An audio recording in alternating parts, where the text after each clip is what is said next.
Saludamos con enorme gusto, como siempre, a Clemente Castañeda, coordinador del Movimiento Ciudadano en el Senado. Querido Clemente, ¿cómo has estado? Buenas noches.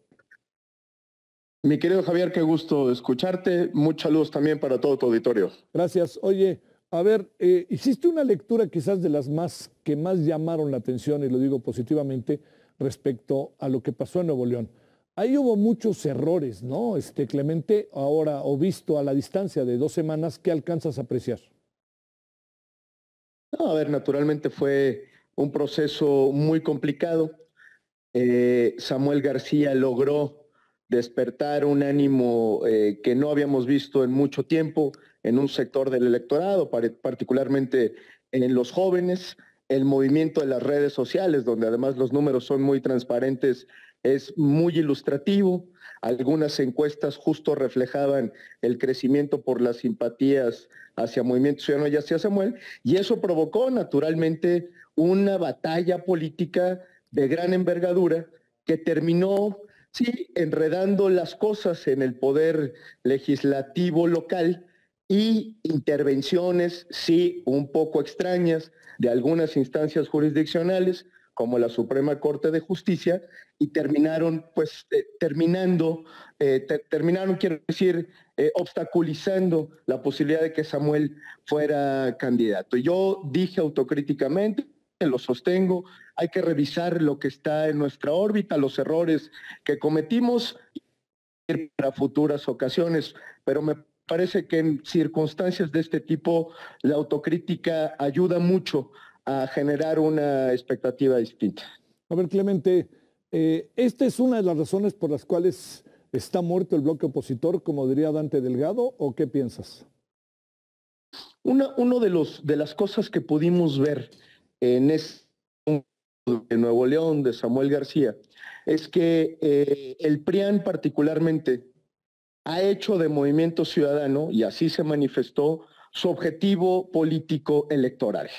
El PRIAN está mucho más preocupado por el crecimiento que ha tenido Movimiento Ciudadano que por construir realmente una alternativa para ganarle al régimen. Y esto no es nuevo, Javier, esto data desde el 2021, donde nosotros tomamos la decisión de ir solos al proceso electoral y nos acusaron, por supuesto, de lo mismo que nos acusan ahora, de estarle haciendo el juego al régimen. ¿Cuál es la realidad? El Movimiento Ciudadano se ha ganado un lugar en la discusión pública, en el ánimo de las y los mexicanos, y tenemos, creo yo, y eso lo voy a sostener siempre,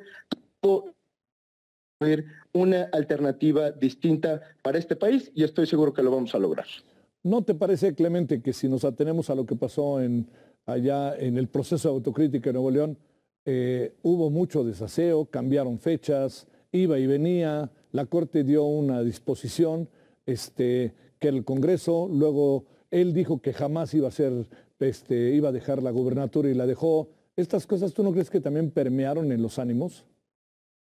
Yo creo que todo enreda, que el clima de confrontación electoral que ha privado en las últimas semanas, pues vuelve cualquier procedimiento, incluso cualquier procedimiento legislativo ordinario, más complicado. Si nosotros revisamos la historia de este país, y me parece que es un argumento que sí se sostiene, revisamos la historia electoral de este país, y muchas veces cuando los gobernadores han pedido licencia para ir a ocupar un cargo, pues se les ha concedido la posibilidad de que el gobierno interino sea del mismo signo partidista. Tampoco es una anomalía eso en la vida política de México. Lo cierto es que en el caso de Nuevo León, el PRIAN ha estado no ahora en esta coyuntura, sino desde el inicio desde el gobierno de Samuel García, con la intención de descarrilar al gobierno, y eso lo que ha hecho pues es elevar el clima de confrontación. Y eso mismo, Javier, es lo que hoy tiene al Senado de la República, si me permites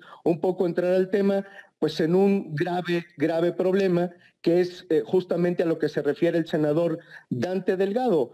una vez que el clima electoral, que la dinámica electoral se impuso en la vida pública de México, y no creo que no tengo que abundar en eso, porque el propio presidente de la República adelantó los tiempos, una vez que la agenda electoral se impone, pues la convivencia política, la relación entre los distintos grupos de oposición se hace mucho más complicada. Si tú juntas una serie de antecedentes y el corolario es el tema de Nuevo León, pues naturalmente que el bloque de contención no tiene condiciones para subsistir. A ver, entrando en concreto en lo que se especula, sé que ha sido claro, Clemente, pero es inevitable volverlo a preguntar, en lo que se especula de, hay históricamente una relación con todo y las cartas que ha mandado Dante Delgado al presidente, una histórica relación que nunca ha estado del todo rota entre el presidente y Dante Delgado. Segundo, bajo esta óptica, algunos se interpreta lo que pudiera pasar con Movimiento Ciudadano en momentos particularmente sensibles en votaciones en el Senado o incluso eventualmente en candidaturas, diputados, senadores y candidaturas. ¿Están más cerca de Morena que nunca o cómo está la cosa, Clemente? No, absolutamente no, Javier. Y yo difiero un poco de esta lectura inicial sobre la relación de Dante Delgado y el presidente de la República. Yo no veo ningún tipo de relación, no veo ningún tipo de entendimiento. La distancia y la ruptura de Dante Delgado como personaje político y de López Obrador es evidente y diría, a las pruebas nos remitimos. Todas las posiciones políticas de Dante han sido de muchísima confrontación, de distancia crítica enérgica frente al régimen. Por lo tanto, todo lo que hay alrededor y las sospechas que podría haber, con toda honestidad, yo no las encuentro, no les encuentro fundamento. Lo digo con todas sus letras, porque más he tenido la oportunidad de convivir con Dante Delgado durante todos estos años. Ha sido mi compañero senador, pero además me tocó ser dirigente nacional de Movimiento Ciudadano justamente en la elección del 2021 y jamás he visto ningún tipo de acercamiento. Es más, podría decir, ni siquiera de diálogo. Nosotros estamos parados enfrente de Morena, enfrente del régimen y lo vamos a seguir combatiendo por todas las vías, incluida la vía electoral. Por lo tanto, en paso a la segunda parte de la pregunta, nosotros no tenemos ningún ánimo ni deseo de construcción de ningún tipo con Morena.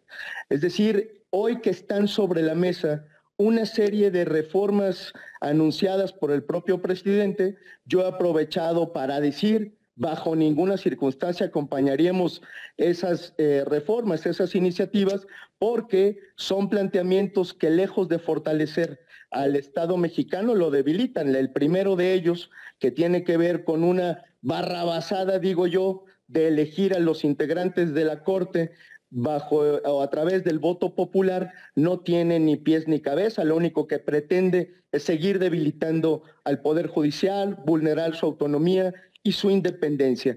Y la segunda de ellas, que ha sido una batalla permanente de los últimos 5 años, que es el pretendido avance de la militarización en este país por parte del Ejecutivo Federal y que anuncia una vez más el intento de que la Guardia Nacional pase a la Sedena, cuando, por cierto, Javier, me permito recordarle al auditorio, ya dimos varias batallas en ese sentido, ya presentamos una acción de inconstitucionalidad cuando todavía estaba vigente el bloque de contención, ya ganamos esa acción de inconstitucionalidad, pues sería un absurdo hoy para Movimiento Ciudadano cambiar de posición.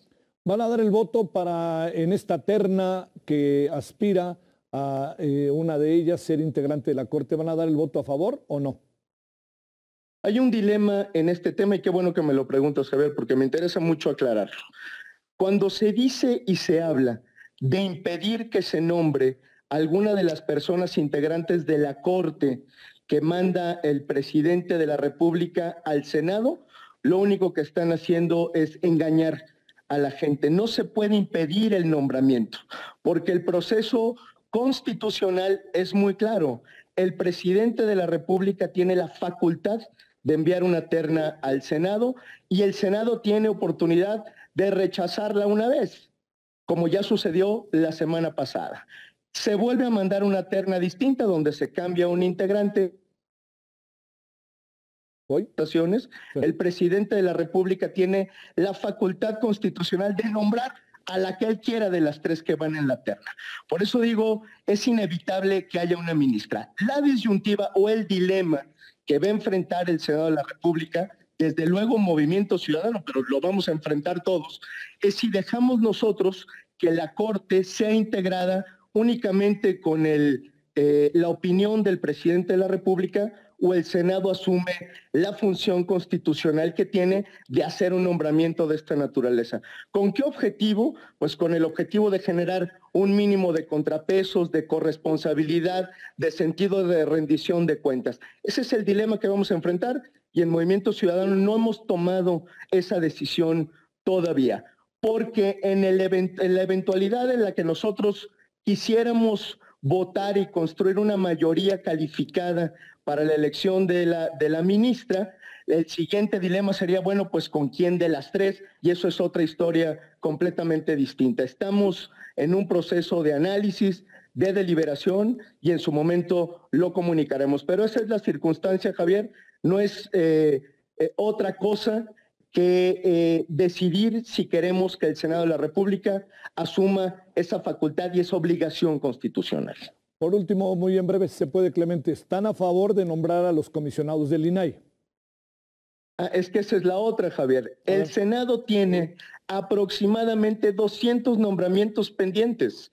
Y para que esos nombramientos puedan ver la luz, en la gran mayoría necesitamos mayoría calificada, como es el caso de la elección de la Corte, como es el caso de los comisionados del INAI, de los tribunales electorales locales, de las salas regionales, de la sala superior del Tribunal Electoral, que por cierto está en crisis, y que nos obliga en el Senado a sentarnos a dialogar y a construir un mínimo acuerdo para tratar de que estos órganos tan importantes del Estado mexicano primero estén completos y segundo, no estén acéfalos en momentos tan delicados de la vida pública. Entonces, en resumidas cuentas, sí, siempre en ánimo de construcción y haciéndole un exhorto a la mayoría para que deje atrás sus conflictos internos, que son los que han hecho que el Senado de la República no pueda avanzar, y podamos hacer un esfuerzo y darle a las y los mexicanos instituciones completas.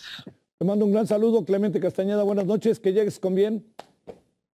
Gracias, Javier. Muchos saludos a ti y a tu auditorio. Y a ver qué día platicamos de la reforma que traemos en materia de igualdad salarial en el deporte. A propósito de la derrota de nuestras Chivas, mi querido Javier. Qué bueno, ya por fin encontré a alguien con quien me puedo desahogar. Gracias, mi querido Clemente. Te mando saludos. Gracias, Javier. Saludos. Buenas noches.